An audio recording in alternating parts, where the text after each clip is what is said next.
old guy in Colorado. Doodah.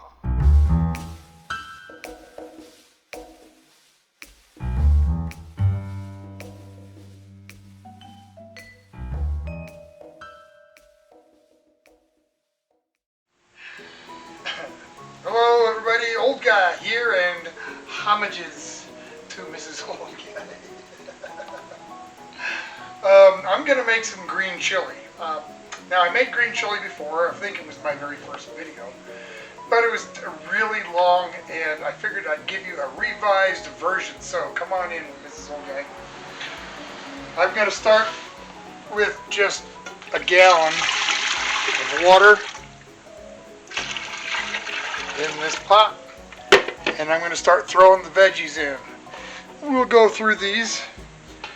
On this tray I've got tomatillos, serranos, and jalapenos.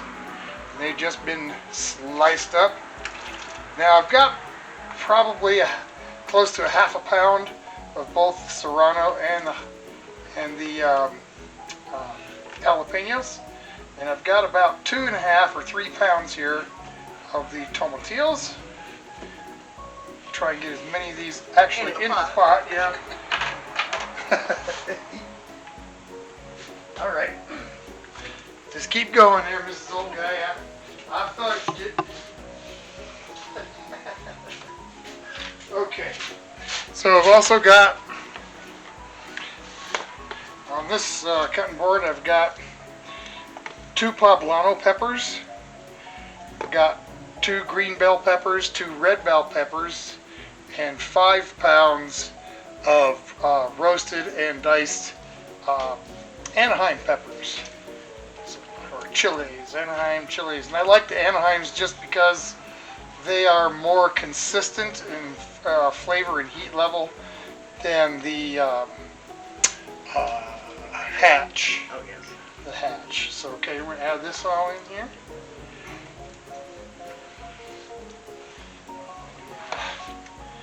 Green chili.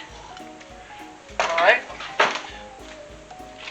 Now last but not least, this is 1 whole clove or 1 whole bulb of garlic that's been pretty well pulverized. And I've got a bunch of onion there, and that's probably about a pound of onion there. That washed off my spoon. Get some heat on it. And that is going to be about it for right now. So this has got to cook, get everything tender and ready to go.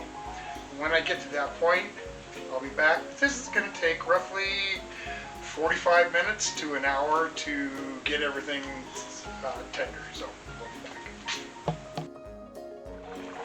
Okay, so these vegetables have been cooking for about 45 minutes. I checked, they're getting pretty soft. That's fine. They're cooking through really well. So now, this is the part that can be maybe a little bit tricky for you. You got to blend this stuff out. Now you could cook until it falls apart. That's going to take quite a while. So I have an immersion blender. Some folks call them a stick blender. You can use one of these, or you can take out a little bit at a time and use a regular blender. But whatever, you're going to probably want to get a lot of the chunks. So I'm going to start getting this pureed up, but I do like to leave some chunks. I don't want it to be completely blended out. I want some pieces and bits left. So I'm going to get this kind of blended out here. We'll just stay with me, Mrs. Old Guy. You can see this part doesn't take very long if you have one of these. If you haven't got an immersion blender, get one. They're not too expensive. I use mine all the time. So, okay. Enough for the sales pitches about immersion blenders. Come on back over here, Mrs. Old Guy. Let's let him give a view.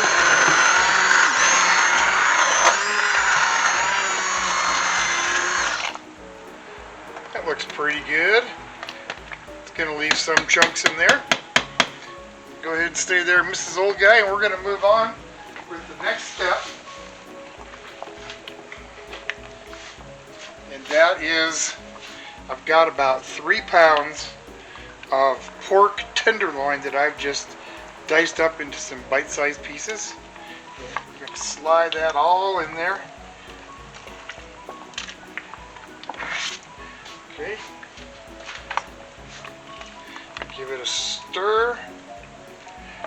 Now I'm going to give it about another 15 to 20 minutes to let this pork cook through and to let some of the flavor kind of marry into the rest of it. And then we'll get on to the seasoning. So we'll be back. So now we're going to finish up the chili, season it a little bit, and thicken it. So come on in, Mrs. Old Guy, please. I've got 3 tablespoons of kosher salt. Let's start with about half of it. Right now, all it is just the vegetables and the pork and the water, so we need to add some salt. I'm just going to give it a little taste, see if that's enough. The amount is going to vary when you make it, just because the peppers might be a little hotter or a little milder or just whatever. Okay, give it another quick taste.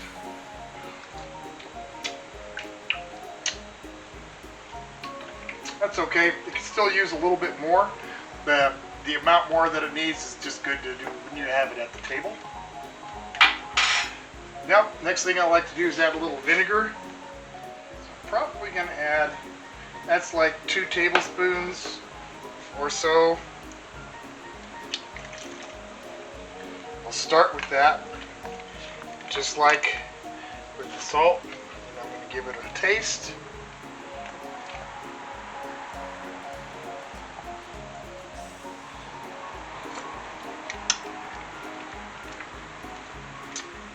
That's good. That's good right there.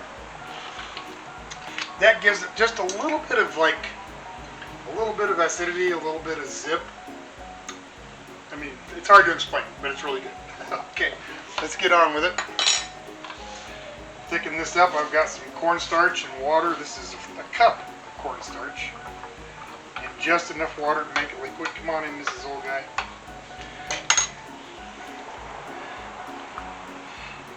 This part is optional. If you like it more like soup, just leave it like it is.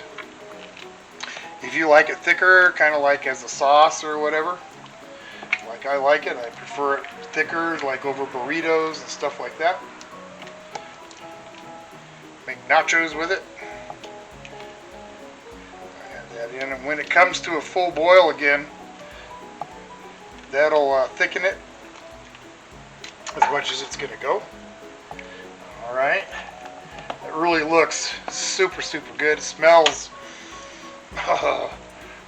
really great.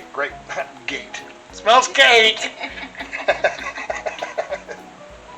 Okay, so we're about ready here. I'm going to cook up some other stuff to go with it, and we'll sit down at the table and have some chili.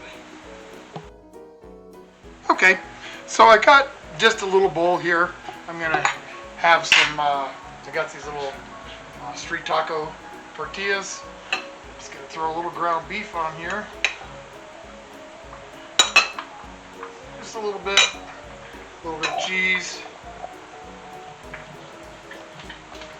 Why not just a tad of lettuce?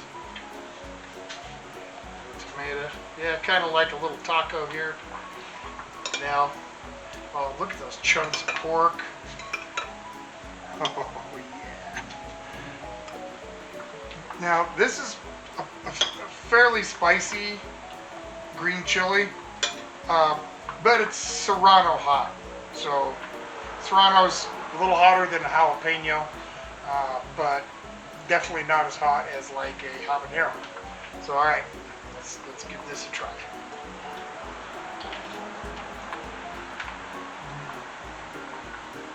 Oh man. I really like to make the chili this way. very fresh tasting. I don't put a lot of other spices in deliberately because I want to taste the flavor of the onions and the chilies and the peppers. Sometimes I think it can be masked a little bit by adding a lot of other spices like cumin and chili powder and whatnot. I just like the fresh taste that this particular recipe has. And if you want the full recipe, just hit me up on my email, oldguyincolorado, and at gmail.com, and I'll be glad to send you the recipe in full. Well, I'm going to get out of here. Hope everybody has a good one, and we'll see you next time.